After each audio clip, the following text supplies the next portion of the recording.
Hello guys, how do you think what was the most stupid decision of the Russian army in 2024? I think it was the decision to attack Kharkiv and region. The plan was to extend the front lines and exhaust Ukrainian army. In the result, they got problems in their own army and a permission for Ukraine to strike Russian territory. And we use this permission effectively. For example, last night we have neutralized Russian command point in Belgorod that was actually used to develop the offensive on Vovchansk. And this is a great change in the course of the war. When I report not about Russian attacks on Ukraine, but about Ukrainian attacks on legitimate Russian targets on the territory of Russia.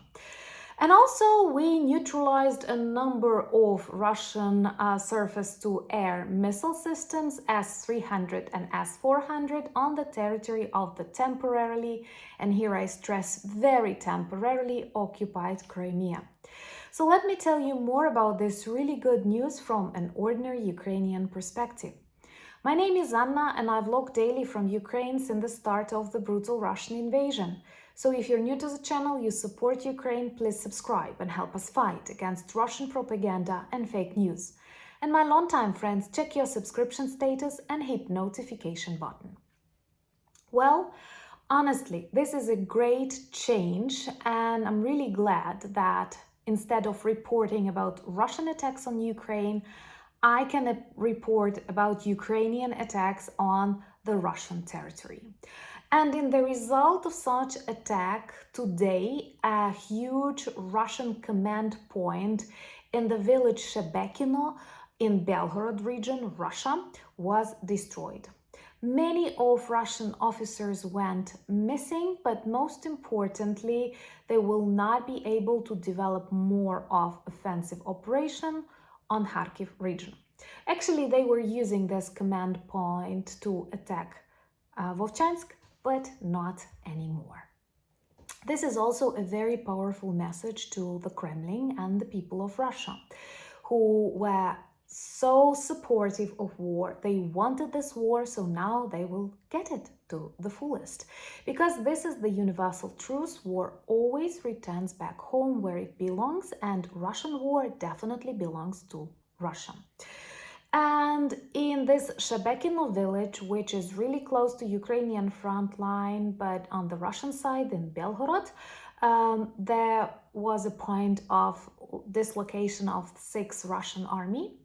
And they were stupid enough or that much confident in their security that they shared photos from the places of their location in social media, because they were confident Ukraine will not strike them on the territory of Russia. They felt totally safe.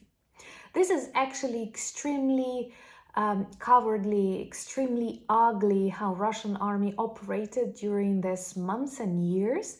They were destroying civilian infrastructure, causing lots of troubles in Ukraine and hiding on the Russian territory because of this totally absurd ban to strike Russian military objects on the territory of Russia. But after this ban was lifted, I'm sure we will see great changes in the course of war. During these days, we've managed to secure Kharkiv. I have friends there and they report they have much better, much safer days, and I have to thank you for this. Because it's not just about laws, lifting bans, supplying ammunition. It is actually about hundreds and thousands of people surviving this war, and this is the greatest gift that one can give. Remember to join the channel if you're new. This is the easiest way to demonstrate your solidarity and help spread more information about Ukraine, so do subscribe. So this is a powerful message sent by, I don't know, potentially HIMARS or maybe even a Ukrainian bomber to the Kremlin and to the people of Russia, that they have to stop it. The easiest way for Russian soldier to survive is actually to head back home, or even better to head back to the Kremlin, because they've got lots of work to do there. You know, the country that is considered the largest in the world does not need new territories. And Actually, I hope in the days to come we will neutralize more of Russian military objects close to front lines, and we will back up Ukrainian territories of Kharkiv, Sumy and other regions that now suffer greatly from their shellings, bombings and so on. And we don't know what was the reason for this explosion in that commander point. Was it a HIMARS? Was it a bomber? Because it was already reported that Ukrainian bombers flew to the Russian territory and performed a number of special military operations there. This is a great change in the course of the war, and I hope those evil regimes that observe the war realize that Russia is losing. And another proof of that is the fact that Crimea will soon return back to Ukraine. I'm very confident, and actually I think this is one of the first occupied by Russia territories that will return back home. And this is important for our future victory, because right now they have turned this beautiful subtropical climate peninsula into a rotten Russian military base.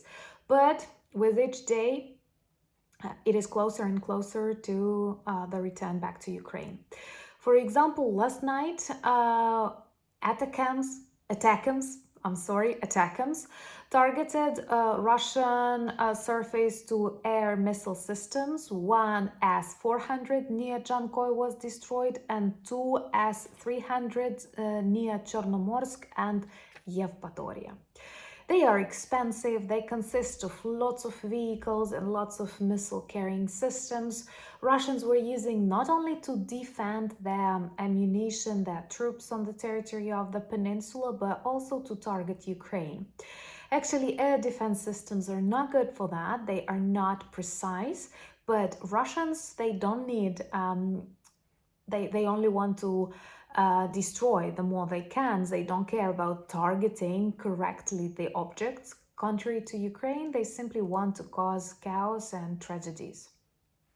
And that's why you can clearly see this great civilizational, moral, spiritual, psychological gap between the way we fight this war.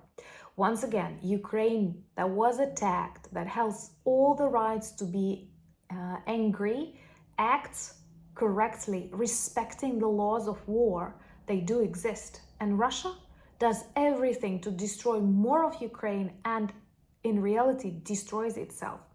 Honestly, I think that Putin's idea to target Ukraine, to cause these troubles in different corners of the world, because the Kremlin is unfortunately present in many countries via agents, via campaigns, causing chaos and troubles. But it was the greatest mistake of Putin, because he actually started the process of the destruction of the Russian Empire. And actually we have a very good video on the channel about the future dissolution of Russia and why you should not be afraid of that. If you haven't seen it, go and check.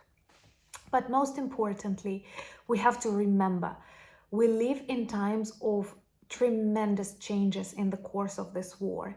And most searches in Google are not, and Google Analytics are not about Russian attacks on Ukraine, but Ukrainian attacks on Russia.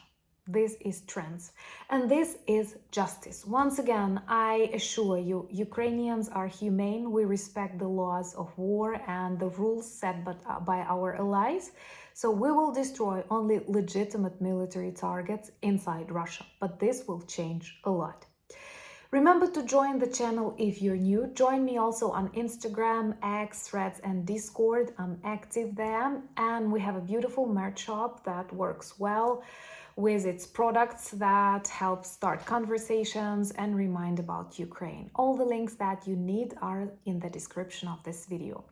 Thank you for buying me coffees, becoming my patrons and sponsors of the channel, helping me film more and write more. Right now, I'm explaining when Moscow Tsardom decided to switch into Russian Empire, and this is one of the greatest historical fakes. So thank you for helping me work more, do more, and most importantly, thank you for all the work that you do inside of your countries, for all the conversations that you hold in the support of Ukraine. United we stand. Slava Ukraini!